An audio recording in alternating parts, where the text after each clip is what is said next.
Guys, I know there's been a ton of discussion lately on programming software and what's the best to program your HT, mobile, or even your HF radio. Do you go with CHIRP? Do you go with the stock programming software from the manufacturer, or do you spring a little bit of cash and get RTSystems? Today, we're going to look at all three different options side by side, this time on K6UDA Radio.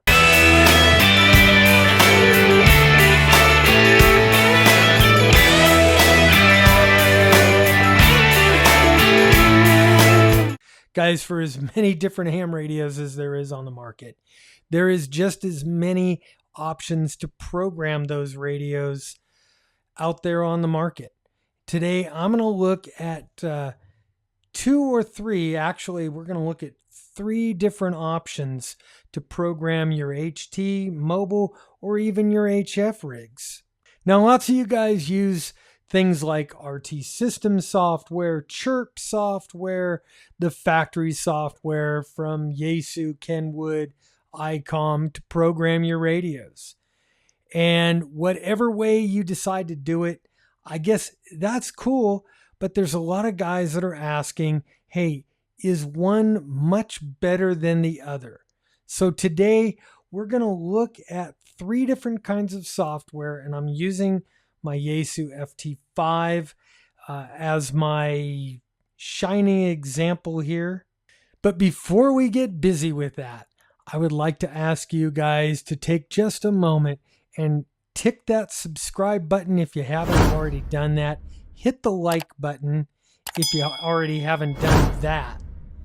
And please, somewhere either now or at the end of this video, please leave a comment, because your work in getting me restored back into the realm of preferred videos is kind of starting to work. So now, in order to read any one of these radios directly into the software, you're going to need a programming cable. And this goes for CHIRP as well as RTSystems and the ADMS software. Now, if you don't want to use a cable and you want to read it directly, the beautiful thing about the FT3 and the FT5 and a lot of the other radios out there is the fact that some of the newer radios are coming with SD cards, or the ability to add an SD card. So you can put an SD card in there and you can read the radio, load it back onto the SD card, and plug it back into the radio and reverse the process. In the case that you want to use RTSystems software with your FT3 or your FT5, you're going to need this USB-68 cable to read the radio directly into the computer. Now, likewise, Yaesu has this SCU19 cable. If you want to read your radio directly into the computer for the ADMS 14 software, you're going to hook it up with the SCU19 cable. And surprisingly, if you want to read your radio into CHIRP, you're going to also use that SCU19 cable, and that will enable you to read it directly into CHIRP. All right, guys. So now I've got CHIRP up. We're going to start with CHIRP today. We'll take a quick look at that. And the first thing I want to show you guys is that you can read the radio into it. Now, unfortunately, CHIRP comes out with a whole bunch of updates, but they actually haven't come up with an update yet that supports the FT5. So we're going to use the FT3 because I found out that in CHIRP, the FT1, the FT2, and the FT3 are all supported. So we're going to do a download here. Here's one of the beautiful things. CHIRP will support, and pretty much for free, Alinkos, Anytones, lots of other stuff. Midland radios, Retivus radios, Radiodities, Wuxon or the Oceans, Yaesu. So we're going to go to the Yaesu, and we'll go here, and here's a list of the Yaesus that CHIRP supports. So we want the FT3, and it says turn off the radio, and we've turned off the radio, and then hold the display key. I'm going to hold the display key here, and I'm going to turn the radio on. Hit the OK button. We'll hit the send button, and we'll read this. Many tic-tacs later. We're almost done now, and you could see it both on the screen and in the screen here. And here come all my memories off my FT3, and now I can manipulate them. And very quickly, let's take a look through the CHIRP software here. Under CHIRP, we can show these things special channels. I don't know what special channels are. We could try to refresh it. I can get rid of empty channels in here. Properties doesn't want to work. So under CHIRP, we have our memories up here, and we can go into banks, bank names. You can assign all your bank names here, and I think I can do a test. And then you go into your settings, and these are the radio settings. So your APRS general, so I've got my APRS call sign, my SSID. This is the symbols, and basically the 7 -7 would be for portables. The modem receive is off. There's messages that are programmed in there. Actually, I thought I had messages programmed in, so maybe some of these didn't make it in. Let's see, my beacon status text that I've already programmed in, those are in there. APRS smart beacon, so you could turn that on and off. APRS beacons really doesn't give me anything other than, okay, these are previous messages. DTMF tones, miscellaneous. I can adjust the LCD contrast, the lamp, all that good stuff. My opening message, scan, backtrack. Don't really know what backtrack is all about. Switching off now to the ADMS software. It's their software for the FT5 specifically. All these softwares, they write alike, so I'm not going to write to every single one. I've preloaded my configuration here in the ADMS software. So as you could see, I've got my little collection of frequencies here, and we're not going to go into how to actually do it. So my skip frequencies, I've never used a skip frequency, so I don't really understand how this is. Now, granted, guys, I just downloaded this software this morning. Haven't really looked at it, read my radio into it, and I haven't really done much with it. So I could set up some priority frequencies here. I don't really know why I would use priority frequencies. I'll look into that, maybe do an update to this. So you know that the FT5 comes with VFO-A and VFO-B, and they do slightly different things. VFO-A is mainly for your fusion network. It's got a lot of the shortwave bands if you want to listen to shortwave. If you want to listen to FM broadcast, that's on the A band. The B band, on the other hand, and we'll move over there. The air band, which goes into AM, it also has 2 meter 440. You can do all that. But On the B band, that's where you're going to do your APRS, is on the B. It also gives you your home frequencies. So when you switch bands within the software, this is kind of where it'll end up, is for different bands. If you go to the AM broadcast band, you're going to start there at 054. Shortwave bands, 6 meter stuff, the info bands. It's interesting how they call that Info 1. It's 220. Info 2 band is outside of the 440 band, mainly commercial stuff, and then your 800 megahertz stuff. Shortwave bands, you could set those up. Voice of America, Canadian, BBC. I haven't set any of mine up. Don't know how. Never done that. So something I'll have to look into. Marine bands, same kind of thing. You can load in all these marine band frequencies. And weather, National Weather Service. You can load those in. We'll go into the settings. Now these are the radio settings that we normally get into. These are all these common settings. So here we've got the auto power off after 2 hours.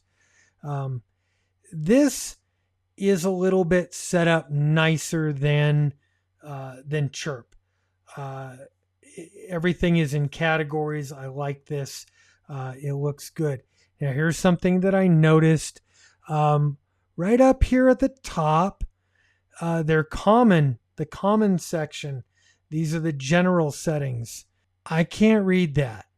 I don't know why. I think Yaesu, their programmers, just didn't get around to that. It's something they missed. They'll probably fix it in the next iteration. Now we could go into the group monitor and wires X stuff. So we can put radio call signs in there if you want to add different radio call signs. So you could kind of have a little bit more private conversations. You can do that here. Messages that go into the group monitor and into wires. My position is set on GPS right now. Haven't got any fixed positions. And I can add in positions 1 through 10. APRS modem's off because I'm not using it right now. I can set up the different datums that I want. My call sign, K6UDA-7. APRS beaconing over here.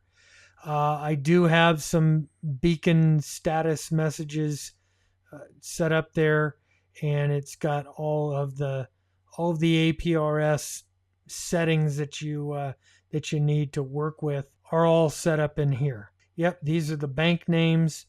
Now, bank linking, I don't know what that is. I don't know how to use it.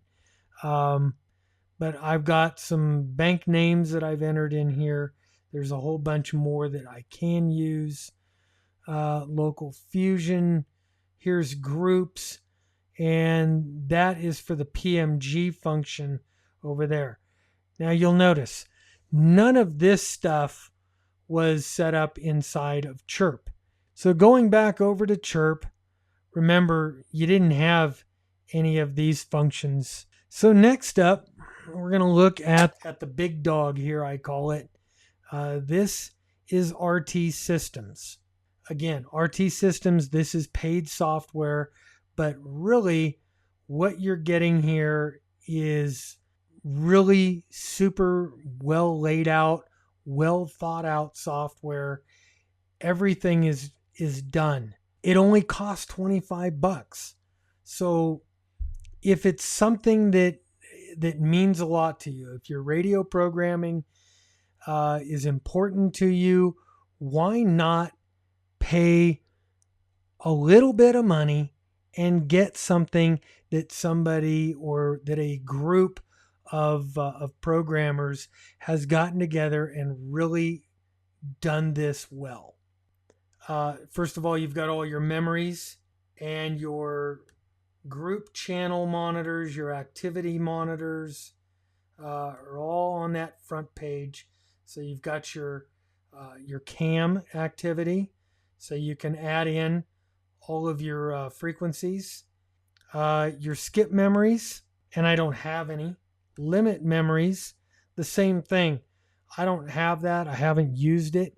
VFOA, VFOB, the home frequencies. If you're gonna, like scan a band, or you want to just put it into the band mode in the VFO, these are the different things as you move through your bands that are going to come up.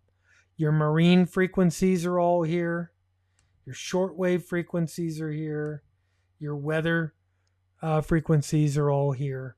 Here's how the radio menu settings look. Common 1. These are the other common radio functions that I could set. Bluetooth messages. If I wanted to enable Bluetooth, I could set there, and I can manage different Bluetooth devices right from there. The DTMF codes. So after I read the radio in RTSystems, that was one of the categories, or that was a room name that I had saved there under the radio. My APRS functions are on one page in RTSystems. Well thought out, well laid out. I like it very much like ADMS. The APRS beaconing and my messages that I've got. The GPS in here, I could set up again my latitude, longitude. Let's see, the group monitor and messaging is all right there. So there's a quick look at all three of these programs. I mean, side by side, you could kind of see, yes, they all do the basic same thing. I personally like RTSystems software because they are Johnny on the spot. They've got great updates. Their entire purpose is making radio programming software and making it making it work easy. You can get the RTSystems software for Mac or Windows. I'm showing you a Windows computer right now, but I can very easily fire this up under the Mac. CHIRP also works under a Mac, but CHIRP has big issues working under a Mac reading radios. Don't know why, it just is. Again, it's freeware. The ADMS software is a Windows only thing, so if you're a Mac only guy, you're kind of out of luck on that. You can't use the ADMS software. Now, reading to and from my FT3 and my FT5 on both RTSystems and the ADMS software was no problem whatsoever. On CHIRP software, you gotta know what COM port you're on, and it's got to be set up right for that COM port. Then it worked. It really had no issue once I was done doing that. The ADMS 14 software, fairly impressed with it for what it is. I'm glad that Yaesu offers that as kind of a free programming software for their radios, or at least this one for the FT5 radio. One thing I could do with the RTSystems software that I can't do with any of the other two is if I have, say, a master list of frequencies, a master file of frequencies, and I have them set up in a certain order, I can very easily cut and paste that order of frequencies into another radio, even another brand, as long as it's on the RTSystems platform. Everything will work just fine. It doesn't matter. I can go Yaesu to Kenwood, Kenwood to ICOM, Yaesu to Bofang if I want. It all works very nicely together. That's something that you can't do on the other software side. Just something to think about for all you Aries guys that have 5, 6 different radios that you program up, and you want to program them to all look alike, so all the channel numbers come up with the same channel names, and it doesn't matter what radio you pick up. Anyway, guys, I hope you enjoyed this video. I hope it helps you. Only you could decide what software you want to buy. Again, like, comment, and subscribe to my channel if you haven't already done that. Another big thing you can do is share this video. If YouTube won't share it with other hands, you can. Anyway, guys, that's all I've got today. I'm Bob, K6UDA, and I'm out of here. 7-3.